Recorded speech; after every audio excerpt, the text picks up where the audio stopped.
ಈ ಜೈಲಿನ ಬಿಲ್ಡಿಂಗ್ ನೋಡಿದ್ರೆ ಯಾರು ಕೂಡ ಇದನ್ನ ಕಾರಾಗೃಹ ಅಂತ ಹೇಳೋದೇ ಇಲ್ಲ. ಆ ರೀತಿಯಾಗಿ ನಿರ್ಮಿಸಲಾಗಿದೆ. ಐಷಾರಾಮಿ ರೆಸಾರ್ಟ್ನಂತೆಯೇ ತಲೆ ಎತ್ತಿದೆ.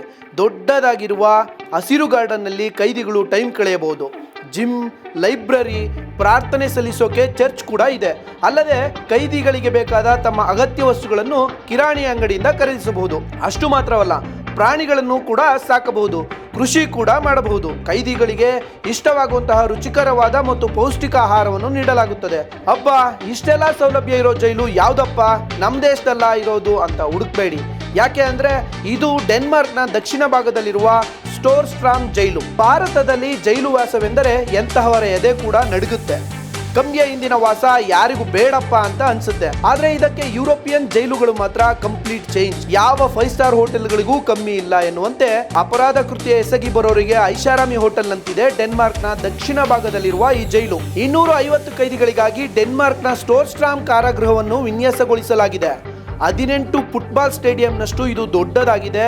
5 ಸ್ಟಾರ್ ಹೋಟೆಲ್ ಟ್ರೀಟ್ಮೆಂಟ್ ಸಿಗೋ ಜೈಲಲ್ಲಿ ಕೈದಿಗಳು ಮೀನುಗಾರಿಕೆ ಮಾಡಬಹುದು, ಕುದುರೆ ಸವಾರಿ, ಟೆನ್ನಿಸ್ ಆಡೋದಕ್ಕೂ ಮೈದಾನ ಇದೆ. ಕೈದಿಗಳಿಗೆ ಐಷಾರಾಮಿ ರೂಮ್ಗಳನ್ನು ಕೂಡ ನೀಡಲಾಗುತ್ತೆ. ಎಲ್ಲರಿಗೂ ಪ್ರತ್ಯೇಕ ರೂಮ್ ಮತ್ತು ಅಡುಗೆ ಕೋಣೆ ಕೂಡ ನೀಡಲಾಗಿದೆ.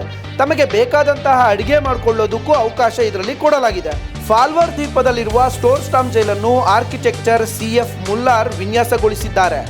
2012ರಿಂದ ಆರಂಭಗೊಂಡಿದ್ದ ಕೆಲಸ ಕಳೆದ ವರ್ಷ ಮುಗಿದಿದೆ.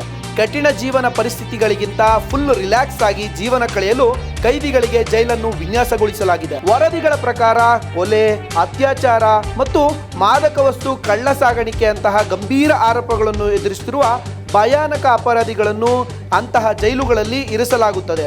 ಆದರೆ ಈ ಜೈಲಿನಲ್ಲಿ ಎತ್ತರದ ಗೋಡೆಗಳಾಗಲಿ, ಶಸ್ತ್ರಸಜ್ಜಿತ ಕಾವಲುಗಾರರಾಗಲಿ ಇಲ್ಲ. ಕೈದಿಗಳು ಪರಾರಿಯಾಗುವ ಘಟನೆಗಳು ಇಲ್ಲಿ ಬಹಳ ವಿರಳ. ಯಾರಾದರೂ ಜೈಲಿನಿಂದ ಒಮ್ಮೆ ತಪ್ಪಿಸಿಕೊಂಡ್ರೆ ಅವರು ಮತ್ತೆ ಈ ಜೈಲಿಗೆ ಬರೋದಕ್ಕೆ ಬಿಡೋದಿಲ್ಲ. ತಪ್ಪು ಮಾಡಿ ಜೈಲಿಗೆ ಹೋದವರು ಪಡಬಾರದ ಕಷ್ಟ ಅನುಭವಿಸ್ತಾರೆ ಅನ್ನೋದಕ್ಕೆ ಈ ಜೈಲು ಮಾತ್ರ ಸೇರೋದಿಲ್ಲ. ಈ ಕಾರಾಗೃಹ ಸೇರಿದ್ರೆ ಎಲ್ಲವೂ ಜಾಲಿ, ಎಲ್ಲರೂ ಜಾಲಿ ಜಾಲಿ.